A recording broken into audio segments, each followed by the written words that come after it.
Hi everyone, today I'm so happy to have you guest in my vlog, Pankaj Shah. Pankaj Shah.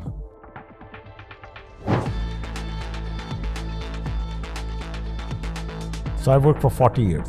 40 That's years right. in one company. 40, first selling, then developing, and then closing. You could never have a job sitting there 3/4 or halfway. It's something I'd never done before. Tornadoes in the Chicago area. We have to go inside. Let's go.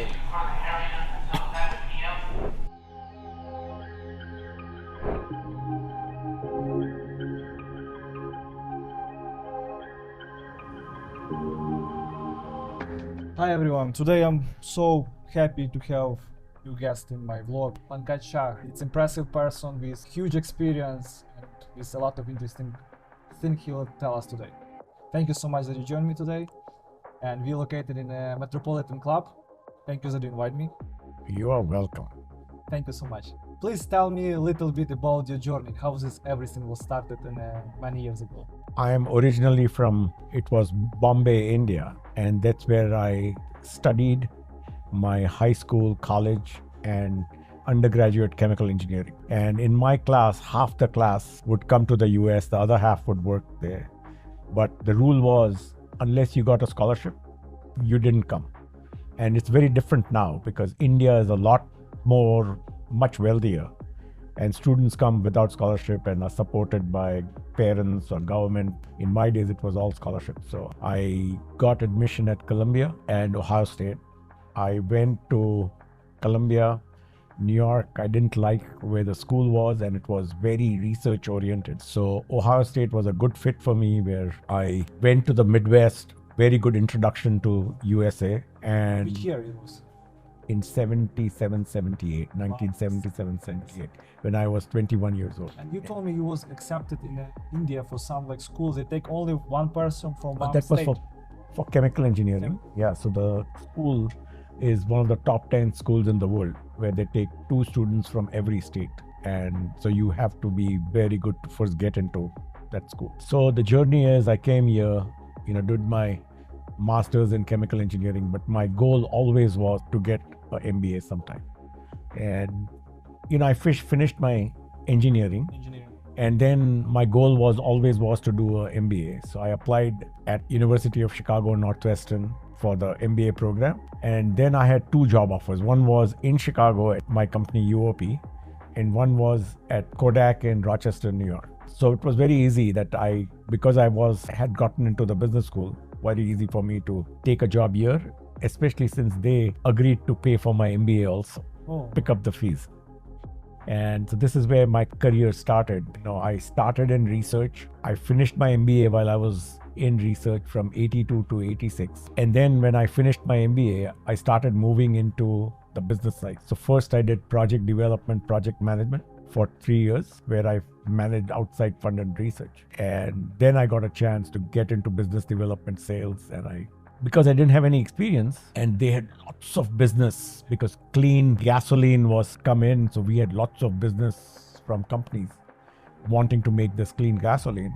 So I first started in business development, where I was just making copies and writing proposals. So I was a helper to other senior people in the sales and business development.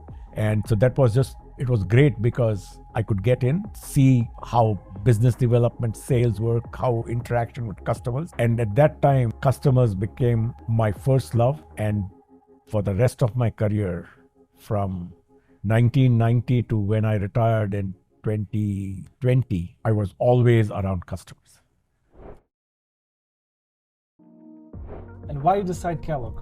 Why you decided Kellogg is the right school for you? Well, so I was an engineer, so I was very good with numbers. I was very good with anything quantitative. But what I did not have was presentation, executive presentations, writing skills, working with team, making decisions. And this is what Kellogg offered. I had my brother-in-law who was 2 years ahead of me at Kellogg, and he joined Kellogg for the same reason. He was also an engineer. And he convinced me that Chicago, you will do very well because you're good with numbers. It's a finance school, very quantitative. So this is why I joined Kellogg, and I'm glad I did that.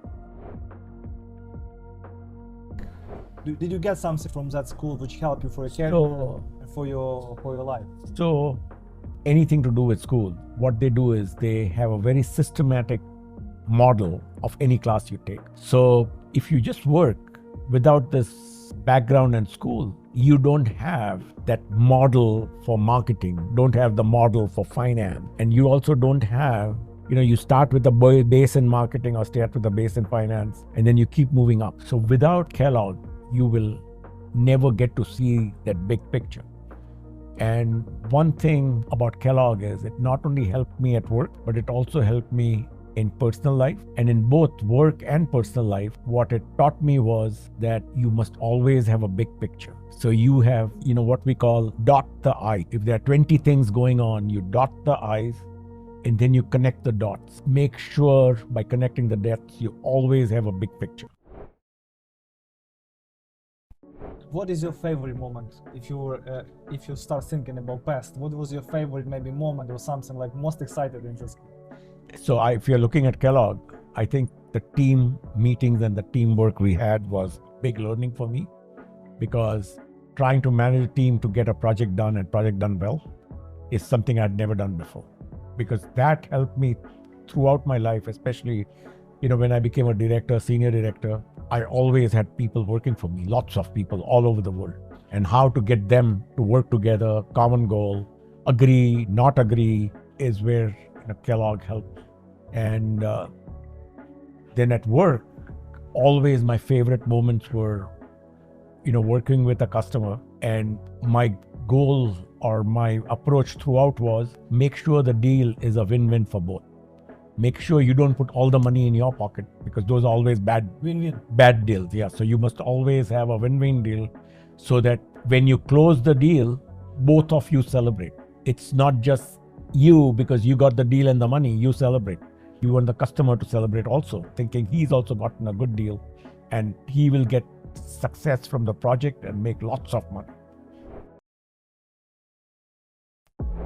What was your favorite subject, class in Kellogg? Okay, so I started in marketing, and then in those days, sales was part of marketing. So I took a class in industrial selling, and in industrial selling, I learned what's called technical selling versus when you sell consumer goods. This is part of marketing or not? It was part of marketing. And Cutler was your... No, Cutler was a marketing professor. But did you have class with him? Industrial marketing selling was a guy, I think by the name of Anderson. And but then I was supposed to focus on marketing, because when I was at Kellogg for the first time, Kellogg became the #1 marketing program in the whole country. But I also started taking classes in strategy and policy. I took classes in organization behavior. I took lots of classes in finance. We have 3, finance 1.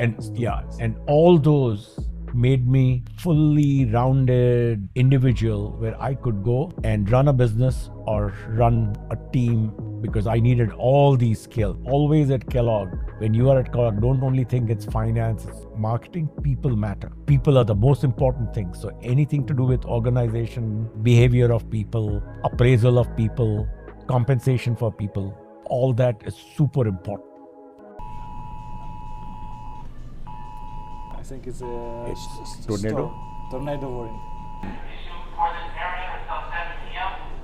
Immediately relocate to the innermost area of the floor without windows. Close your office doors when relocating.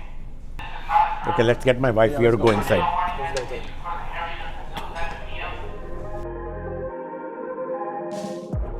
All building will be evacuated because of tornado warning, and everyone trying to get to the elevator and going down.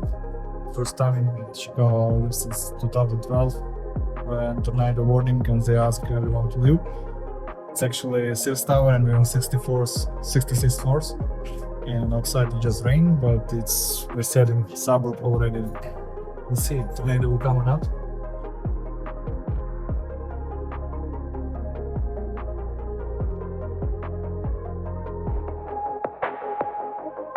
Okay, we'll try to continue our interview in different spot, since it's a tornado warning.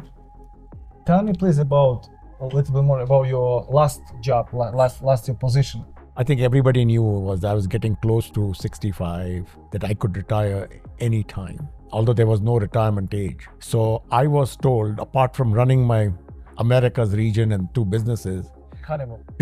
at UOP Honeywell UOP, I was told to bring on board 3 people to take my place. And I brought on board 5 people. I worked on the transition, and that transition involved, going to customers where I had very good relationship, taking these people who were going to take my place with me and see how much of my relationship I could transfer to these people. So the last few years I did lot of mentoring, lot of training, coaching, and getting people ready for my job. And your position was? It was senior director. I was in charge of Americas. And all of Americas, Canada, US, Latin America. And then I also had 2 other global businesses I was running, which were... How your day was looks in that time? Pardon me? How was your day looks in that time? Like what? Long day. Long day, You said because like our finance. business was global. A lot of time my calls started at 5 in the morning, 5 in the morning. and the last call would end around 10, 11 at night. Sometimes people were not a lot in their own business, but also for corporations. And if you wanna be successful, Yeah, I think the bottom you line work a lot. is you just have to get the job done. Especially in my kind of business, oil and gas business, it's all oriented to the customers signing you up for projects, buying catalysts from you, buying services from you. So your success is based on closing. First selling, then developing, and then closing. The approach is do whatever is necessary to get the job done.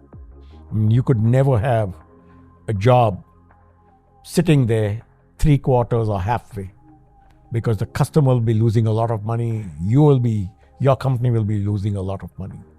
For how many years have you been working for this company? So I worked for 40 years.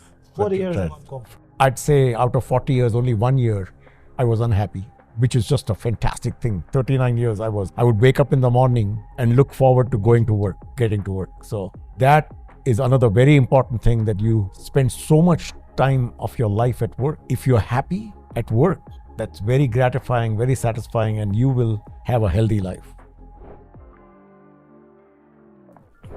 Tell me please about your philanthropy stuff, because I know you do scholarship for not many, I don't know how many people, but it's... So I have 6 scholarships in my school in India. So I pay room, board fees, everything. So I've had it for about 13, 14 years now. For 20 years you do this. Yeah, so I have got more than 80, 90 students get these scholarships, and half of them are in the US. And on many weekends and evenings, I am in touch with these students. And just last weekend, one of my students who came from Bombay came to Harvard and now is working for Genentech in San Francisco. She came and had dinner with us. So because she had just newly married and she wanted me to meet her new husband.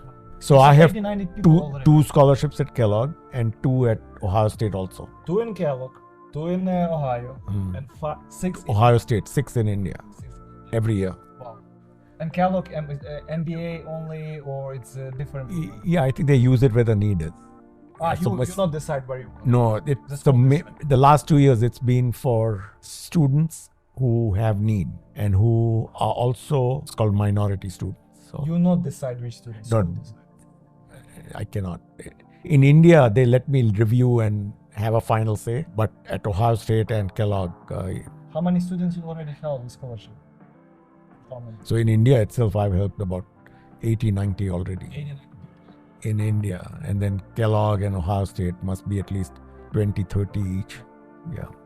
Of course, people will be wondering why you do that. It's, I started doing it and I found that it was a lot of fun for me. And especially these students doing PhD, it let me stay connected with what's going on in the world, because they were working on things that are 20, 30 years away. I had a hard time understanding, so they had to patiently explain to me in simple English what they were doing. I have very interesting question, because I have son 3 years old and you have 2 kids and you make your kids very successful people. And for me it's very interesting. What is the key to make your kids motivate and make your kids be a good people first, and after that also successful in life. Early education is extremely important, and early education in school and early education at home. So at home you make them good people. And I have a 1-year-old grandkid, and I have another grandkid coming, and I keep telling my children, as far as education goes, there's no cutting corners. We'll pick the best for both these kids, and the earlier we start, the better, because these kids just take it in. What age you recommend? 3, 4, as soon as possible? Oh, I think even now, you can read a 1-year-old, you can read books, look at books, play with the kid, there are lots of smart toys available.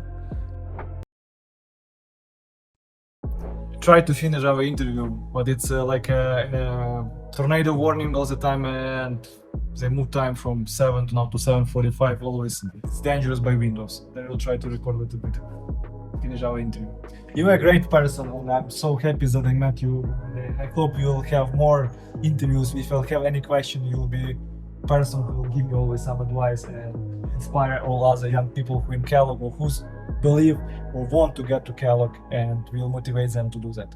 Thank you so much, and you Thank you. Nice meeting you. enjoy your life, and Good luck. see you soon. Okay. Bye.